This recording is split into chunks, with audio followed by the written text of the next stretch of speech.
Awesome. After that prayer, I really can't mess up this moment. Hey man, my name is David, also known as Canelo. I do spell it with a K. If I don't know, you're not writing my name down, but hey, I'm trying to be unique because there's this other celebrity that took my nickname and my branding, and they confuse us a lot. Same body, same cars. Just kidding. That is totally not true. All right. I'm so excited to be here at the gathering. This is genuinely like my extended family. It's really good to see a couple of you guys. I had some of you guys look different. There's more members in some families now, and yeah, that's awesome. No more dreads. I miss the long hair, but it's okay. It's okay. Jesus still loves you. I still love you.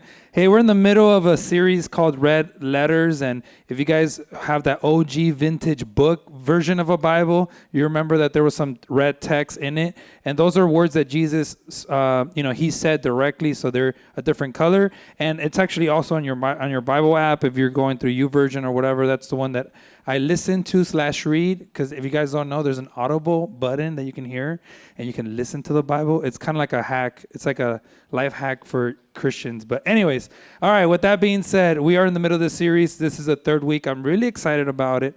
And let's go straight into the verse for the whole series. It's John chapter 6, verse 63. Yes, there's 62 verses in this chapter before this one. The Spirit gives life. The flesh counts for nothing. The words I have spoken to you, they are full of spirit. And Pastor Jesse has, since week 1, he's talked about how spirit is. Just take a breath. Take a deep breath right now. Everybody take a breath. And when you break this word into its meaning, he says, it's full of spirit, which also means breath, and life. And I love that illustration. I love that very deep thought about how it is equal to breathing. Has anybody grew up and you remember playing games and you're in a pool and you're like, hey, let's have a competition. Who can hold their breath longest underwater? And it's like you win and you feel so good, but it's such a like tormenting feeling to win because you're like holding your breath and you're like, keep your eyes open. You're like, just quit already because it feels so desperate to be underwater and not being able to breathe. And then you finally go up and you breathe and you inhale and you go, yeah, in your face, So maybe you're not as competitive as I am, but that was me growing up. And that's equivalently like the illustration that this verse talks about, like, hey, God's words, that's like you busting out of the pool and breathing life. And I think that that's why it's so important to pay attention to what actually Jesus said, because they are life-giving, like that moment when we jump out of the pool. And very quick spin into something that's very real in our lives, and I think it transitions perfectly into today's topic, was around the age of 12 to 13. My biggest passion in life was soccer, which, when you ask a little kid, especially a Mexican redhead little kid like myself, what you want to be when you grow up, my biggest answer was like, hey, I'm going to be a professional soccer player. Spoiler alert, that is not what I do. But soccer was my life. And I remember at the time, because I got to see my mom cry sometimes, and I saw her in moments of desperation, but there was a lot that you don't pick up when you're a little kid. And I do remember my mom telling the story later, but I had no idea that there were so many layers to it, because around this age, my grandpa actually gets very sick. He's in the hospital at that moment. The doctors and basically everybody said, like, hey, man, everybody come, say your goodbyes. There's a high chance that he's not going to make it. Simultaneously, my mom is dealing with my dad for years.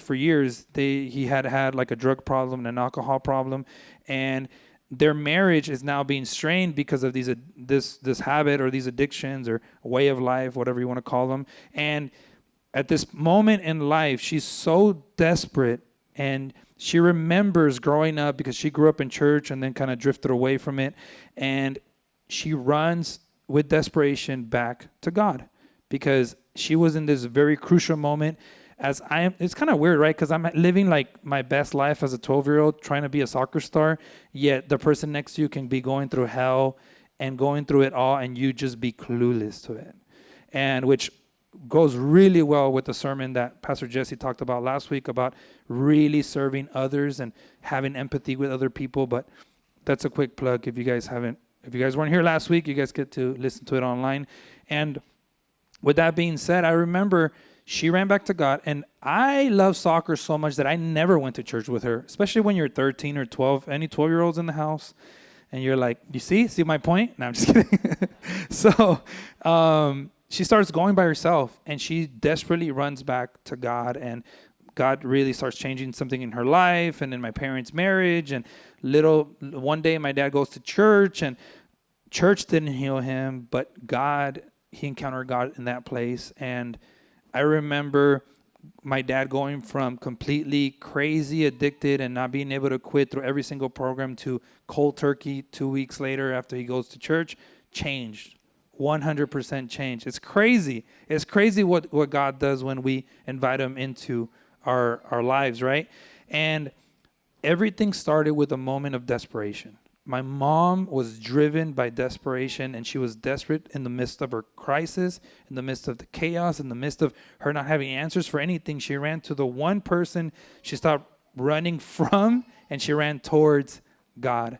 And so this morning, the conversation around what Jesus said and the red letters that we're going to explore today, they really revolve around a very parallel story. His name is Jairus, and any parents in the room? Any parents in the room? Yeah, all right, cool. And I have 2 dogs. I don't want to insult you, but I love them. Nah, just kidding.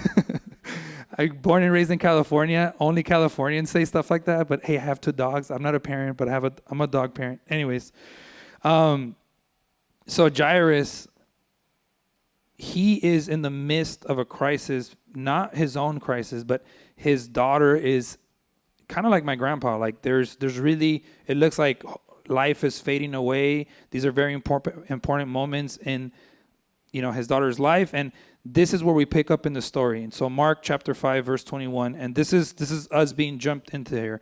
When Jesus had again crossed over by boat onto the other side of the lake, a large crowd gathered around him. And while he was by the lake, then one of the synagogue leaders, this is super important because multiple times we're going to hear him being referenced as the synagogue leader because it talks about his position, it talks about his place in the community and how he was respected and how he had a reputation. And you're going to find this very respected / very highly recognized person in the community, the name Jairus. He came and he saw Jesus. And he put all his status and he put all that leadership, synagogue, like branding and reputation on the line, and he did not care because he was in a moment of crisis, in a moment of desperation. And this is what he does next. He fell at his feet, at Jesus' feet. The synagogue leader, the guy with the reputation, the guy that has a status, the guy that is a leader in the community. Yes, that guy is now at Jesus' feet. And then he pleaded earnestly with him, my little daughter is dying. And if you're a parent in the room, you can probably connect to even David sharing the story of, his kid falling down the scooter. Like, what would you not do as a parent for your children? My little daughter is dying. Please come and put your hands on her that she will be healed and live. So Jesus went with him. And this is the first point. We need to get desperate for God. We need to get desperate for God. That's what this father does in this moment. He's in a crisis mode. He's panicking. Things aren't going right. And here's the crazy part. Like, the first step is running towards God. That's the first step. And when desperate, I think that's a word with a very bad connotation, especially here in our Western world, especially most of us in the room might feel like we're above normal intelligent, or we feel like we're progressive people. And, we feel like being desperate, it has a bad connotation. You guys remember when you guys were like still in the honeymoon phase and you're like flirting with someone that you like, and what does your friend say? Hey, don't text him right away. You don't want to look what? Desperate. You don't want to look desperate because it devalues you. We have this form of thinking that being desperate is something negative, when in reality, when we don't admit how desperate we are, we actually avoid actually dealing with things that we really, really need at the moment. And we have this very bad connotation of desperation. And for just a few moments, I'm going to just say this, and I'm going to be very direct. Can we put our pride to the side? Can we put our egos to the side? Can we put our reputation? This guy was the leader of a synagogue, which, let's be honest, they weren't like the most welcoming to Jesus. And here is a leader of a synagogue running and putting his reputation down. And he's at Jesus' feet, and he's asking why? Because he's in a moment of desperation. And for many of us, we never run to the answer. We never run to God. We don't run to others. We don't ask for help because our pride gets in the way, because our ego gets in the way. So my question is, are we desperate for God? Are you okay coming to a place and acknowledging, like, I don't have it all together? Can I tell you that's the first step of actually following Jesus? Jesus, I don't have it all together. I can't save myself. That's why the law didn't work, because we could not save ourselves with our own actions. And so we need a savior. That implies that it's out of my control. It implies that I need someone to help me. Not just for my salvation, but my God, life is hard. And in a moment of desperation, Jairus puts away all his ego, all his pride, and he goes, man, I'm in desperation. I need God. So here's my question for you this morning, and it's a couple questions, but how bad do you need God this morning? How bad do you need him in your life? How desperate are you? And remove the negative connotation and be open to say, man, I need help in my life. I need help with this one situation, with this. Maybe you're hit in this morning and you're sitting here and you're thinking, man, I have a big pushback, David, because unlike your mom and unlike Jairus, like, I'm not in a crisis mode. So let me rephrase the question. Do you need help in any area of your life? Could your marriage, does it need a little bit of help? Do your relationships with your parents, with your children, with that one uncle that you've been bitter and there was a fallout years ago and you need reconciliation? Do you need help in any area of your life this morning? Let me help you. Drop your ego. Drop your pride. That is the first step in actually getting to a solution. But you can keep your posture. You can keep your control and you being self-sufficient. You can keep all that on the outside, but deep inside, if we're honest, we all need help. But that's okay. You can keep that this morning. And so my question for you is, what are you most desperate for? Because my hope is that it's for God, but let's be honest, we might be wanting other things and we might say, hey, like, I'm desperate for God, but our reality is that maybe our actions, our words, our phrases, and the things that we work so hard for have nothing to do with God, really. And let me phrase it like this, because I know it can get pretty interesting. So imagine I'm married. I love my wife. One day she might see this video, so let me say at the camera, I love you. And but it'd be super weird if we'd be married and I never, ever see her, talk to her, or spend time with her, especially knowing that her love language is quality time. But I go, nah, I love you though. And my words and what I say and what I do and how I act, there's a big disconnect there. So my question when we talk about a relationship with God is, maybe how desperate are you for God? That doesn't do it. So my question would be, how intimate are you with God? How much do you talk to him?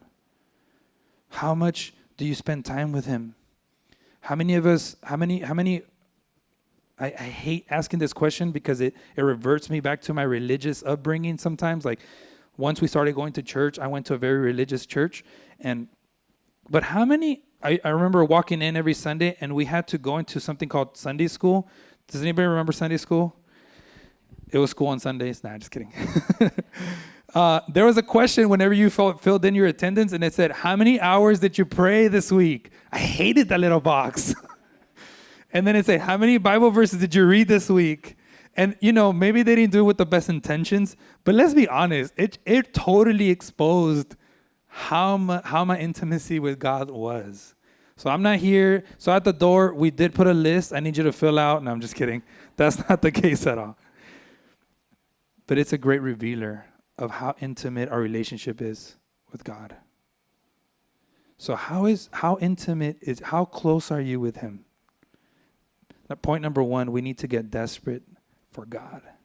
That's the first step. That's the first thing that Jairus does. He searches, he looks for, and when he finds Jesus, he postures himself with humility, which that's what I'm telling you. Let's put our pride to the side. Let's put our ego to the side. And at that moment, he does something incredible. In his searching for God, he says, Jesus, I need you to help my daughter.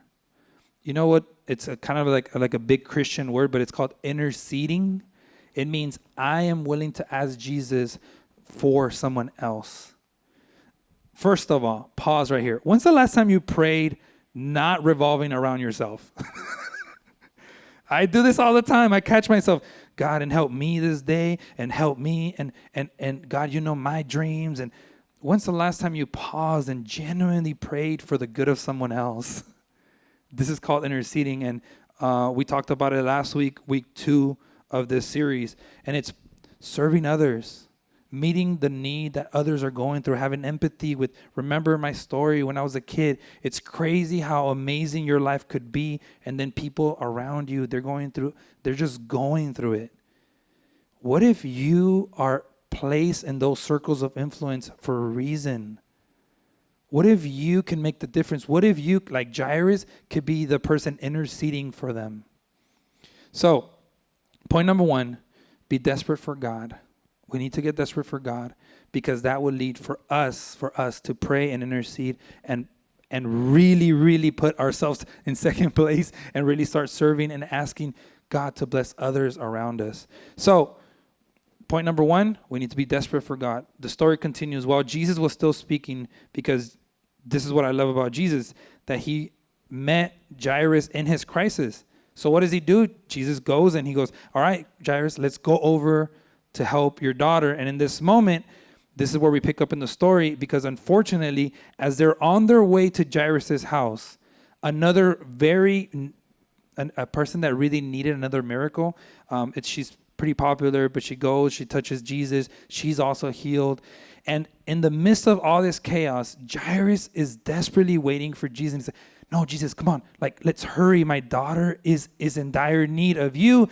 And there's nothing more insulting for someone who needs a miracle that he's trying to rush Jesus into his house, and somebody interrupts their path and they get a miracle, and there's nothing more insulting than someone else getting a miracle when you need one so bad. And Jairus is just there, and he's present, and this is where we pick up in the story. Verse 35, while Jesus was still speaking to the other person, some people came from the house of Jairus, the synagogue leader. Remember, they just keep reminding us of his status. Your daughter is dead, they said. And then they are crazy pessimistic, and they say, why bother the teacher anymore? Overhearing what they said, Jesus told them, don't be afraid. Can you say that with me? Don't be afraid. And then I love the second part. Just believe. Just believe. So in the midst of him needing a miracle, and in the midst of him needing Jesus to be present in his crisis, more bad news comes to the table, and the daughter is now proclaimed dead. And Jairus, he's at a crossroads, because he put faith in Jesus to help him in the crisis. And now the crisis seems to have grown and be more tense, and all hope is almost lost. And Jesus is looking at Jairus in the eyes, and he goes, hey, don't be afraid. Just what? Just believe. I genuinely feel that this is one of the most important parts of today's message. I wish I could look every single person in the eyes, hold you by the hand, and say, hey, just believe. Just believe. I know that life isn't always great. And here's the crazy part. While Jairus was in Jesus' presence and he was next to Jesus, things still went bad. And that, as a believer, I can't tell you how immature we sometimes become when we think that just because we're in Jesus and we're around Jesus, or because we serve God, or because we've been a Christian for X amount of years, that we think life is going to be a bed of roses, that life is going to be okay. But can I break your heart? Bad things can happen even when you follow Jesus, even when you're right next to Jesus.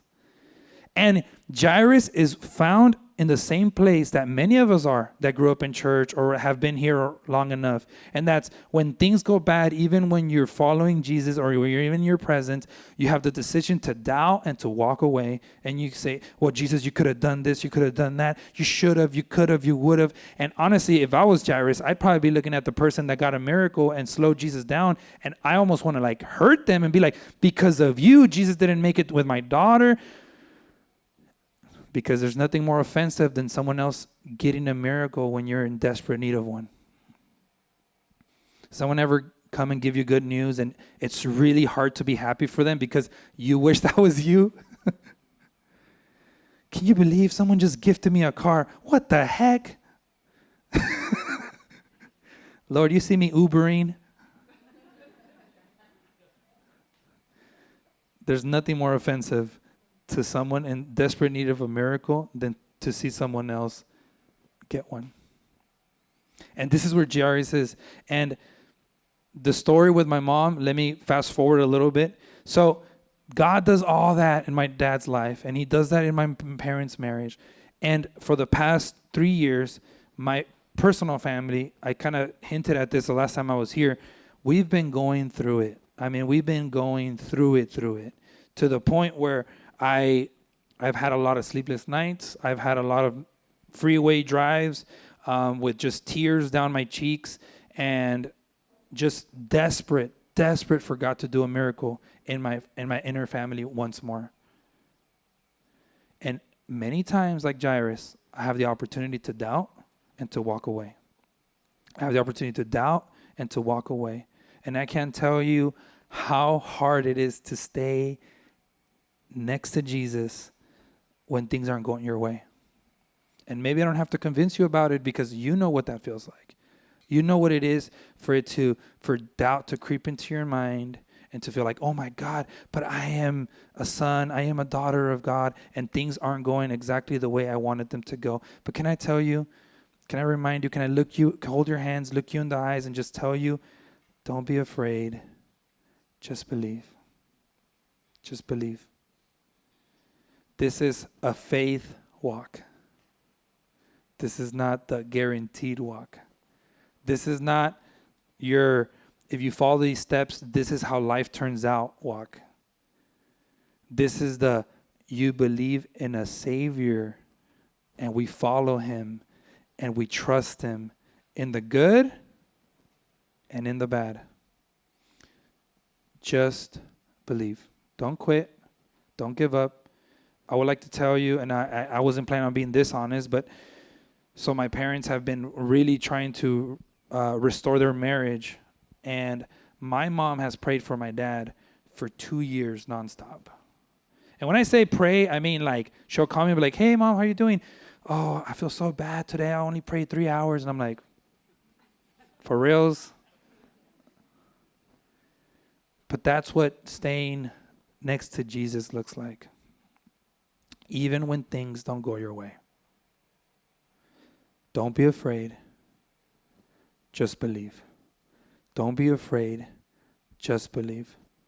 Point number 2, be committed to staying in his presence. Don't be afraid. Just believe. Story continues. Well, actually, there's a really cool quote. It says, sometimes when it seems like everything is falling apart, things are actually falling into place. I'm going to read that one more time. Sometimes when it seems like everything is falling apart, things are actually falling into place. Sit on that for a moment. Don't be afraid. The unknown could be scary. What's going to happen? What if? What? Just believe. Just believe. The story continues. So this is what happens. Mark chapter 5, verse 39. When he went in, so Jesus finally makes it to to Jairus' house, and so this is where we pick up with the story. So as he went in, he said to them, "Why all this commotion and all this wailing?" Because people were crying already because she was dead. And then Jesus says, "The child is not dead, but asleep." And then this is their reaction. But they laughed at him. They laughed at him. And then Jesus does this, which is super crazy. After he put them all out, he took the child's father and mother and the disciples who were with him, and he went in where the child was. So the moment that he arrives and people are laughing at the fact that Jesus is there late, because I cannot tell you how crazy that is of a picture of today's society and the reality of us believing in God. I mean, honestly, even on the plane here, I like pulled up my notes and I'm reading the Bible, and the iPad's like kind of big. So there's this lady next to me, and she's like, "Don't you hate those passengers? They're just like," I'm like, "Mind your own business, dude. Like, this is my seat right here." And I could tell she kept reading the Bible verses that I had on the screen. And I was like, "Stick to your little book, dude." And there was like 2 seconds that I was like, what is she gonna say? Is she about to challenge me on everything? Because that's what it feels like to say that you follow Jesus these days. Sometimes they laughed at him, but this is what Jesus did. He put them all out and he removed them from the premises.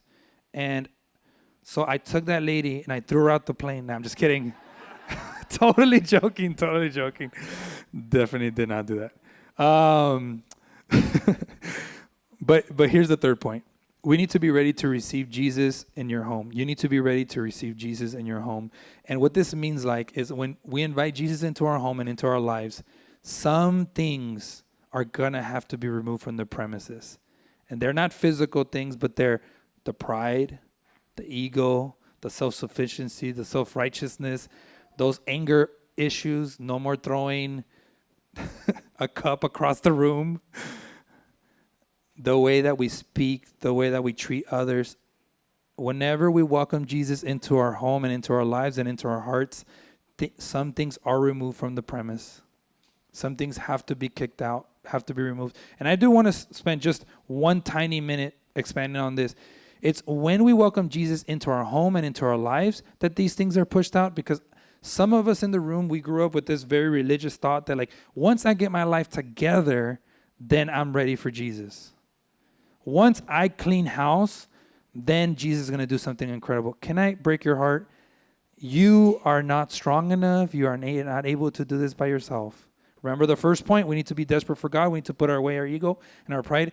It's called self-righteousness whenever you think you can do it all. Whenever you think you can save yourself, that you can clean house, and then it'll be ready for Jesus. It's not like when you invite guests and then you shove everything in the closet and you say everything is clean. It's not one of those scenarios. It's Jesus comes into your house, into your home, into your heart, and he, through his grace, is sufficient to give me the strength to overcome habits, temptations, and things that I was not able to get past by myself with my own strength. So, point number 3, we need to be ready to receive Jesus in our home. And when he does that, when he comes into our home, he begins to clean house and he begins to remove things that may need to be removed. So I start ending with this, and Jordan can come up and play keys and make me sound way more spiritual than I am. 2 Corinthians chapter 10, verse 5 says this: "We demolish arguments and every pretension that sets itself against the knowledge of God, and we take captive every thought and make it obedient to Christ." I love this quote. I don't know who said this quote, but it says this: "Feed your faith and your disbelief will starve to death." Feed your faith and your disbelief will starve to death. How are you welcoming Jesus into your house? Are you welcoming him into your heart? Are you welcoming him? Is he a present part of your daily life, week to week, Monday to Monday, Sunday to Sunday? Is he in your home? Because the moment he enters your home, home starts to get cleaned. but it's not by my own strength. It's by me. It's kind of this oxymoron. As I surrender to him, he gives me the power to overcome things that I was not able to overcome by my own strength. And some of us, we think that coming to church, hearing a word, and then that this is us as a church telling you, like, just try harder, strive harder. Like, listen to my advice, and then you go and apply it, and you do something amazing. But can I tell you, it's way deeper than that. It's, hey, I am broken, and I need Jesus every single day of my life. And the moment that I understood that I'm not self-sufficient and that I needed a savior, that's the moment I had the power to overcome things that I couldn't overcome in my past. So are you desperate, number one, enough to want that same God and that same Jesus in your life and in your heart? Because when we welcome him in, when we're desperate enough to be like, God, come into my life, come into my heart, come into my house, then things start to change. It's not my own ability. It's not my own strength. It's when we welcome him home. That's what Jairus did. He said, Jesus, there's a need in my house, and I need you. He went searching for Jesus. He said, I need you to come and be at home. Some of us, we need to really start welcoming Jesus into our daily lives. And I finish with this. Mark chapter 5, verse 41, 42, he says, and then he took her by the hand and said to her, the daughter, he spoke over her and he said, Talika kum, which means little girl, I say to you, get up. Immediately the girl stood up and began walking around. She was 12 years old. It's kind of how old I was, but anyways, interesting. At this, they were completely astonished. And this is the last point, and this is how we wrap up this morning. And it's allow Jesus to speak life over your home. Don't just welcome him in, but allow him to speak life over your home. And what does this look like? Joyce Meyer, she said, change your words and you change your life.